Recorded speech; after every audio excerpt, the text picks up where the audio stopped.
and history was made at the Jacksonville Zoo and Botanical Gardens. The zoo posted on their Facebook page announcing the hatching of 14 Philippine pit vipers. Whoa. The first time this species has ever been bred in the history of Jacksonville Zoo and Botanical Gardens. Cool. Now, these tiny vipers came in at 7 inches and weighing just 6 grams.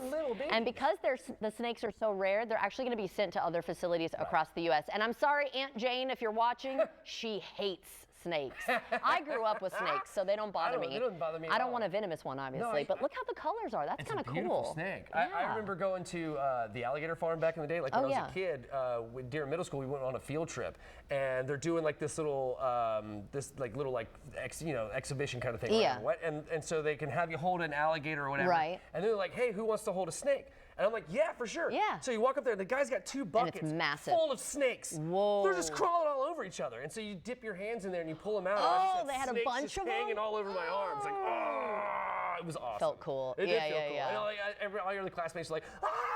It was amazing. Yeah. It was super rad. So for me, it's spiders. I don't like those. But it's either snakes or spiders for people, I feel like. Either one really terrifies you or the other one does. I'm prejudiced of everything with 8 legs. I cannot do it. Yeah, they move so quick. And they're like, no, I'm not doing it. And then if you don't get it, then if it gets away, you're like, oh, he's planning my murder right now. Plotting my revenge. Yes, dude. I'm like, oh God, where did he go? Remember I told you about this story when I was camping and I had my headlamp on and I'm looking out and I see all these little green dots all over the ground and you're like, what is that? And you walk up close and it's eyeballs of a spider reflecting and he's like, I'm good. Yeah, I'm good on that too. I'm good on that. Something else that's really cool. Yeah, this is all right. Okay, guys, so one small step for man, one giant leap for mankind was said more than 50 years ago when we landed on the moon. Now, 57 years later, we take another giant leap into the exploration into space with the launch of Artemis 2.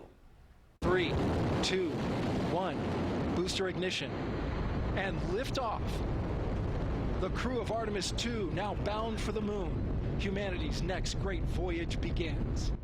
That is so awesome. amazing. That was so cool to watch. Right, so crowds gather to witness the next step into space exploration as we continue to explore the final frontier. So this is really pretty cool. So their trajectory is a little bit different than what the Apollo missions were, right? So like with the Apollo missions, kind of the goal was, really, can we get people to the moon and back, right? As quickly as possible and as safely as possible. So this has a little bit of an added extra element to it, right? So if they're going a little bit further, taking a little bit longer than you necessarily would, it's not like an expedited trip. Okay, we're seeing it there. Right, so the idea is that way you're going to be able to like do more tests, run more tests about having people in space further away from gravity and things like that. That makes sense. Yeah, so there's a whole lot of stuff that they're going to be studying in the process, not just going around the moon and returning. Right. So it should be pretty cool. I'm super stoked. So I was getting, and I know people go to the space station all the time. Like for some reason, I was really nervous about this one. I don't know why. Like, because I guess maybe we don't all sit around and watch them. Well, that happens a lot too. But because it has happened. It did. They just recently scrubbed it because of like a mechanical situation, right? And see, that freaks me out too. Right. Well, just like when you're on a plane and you hear like, oh, we got a delay for a mechanical issue. You're like, oh, great. And but I'm glad we're on the ground before. Right. You Ordinarily, those mechanical issues are like, no kidding. It's something half the time. Like it's something as silly as like some guys like.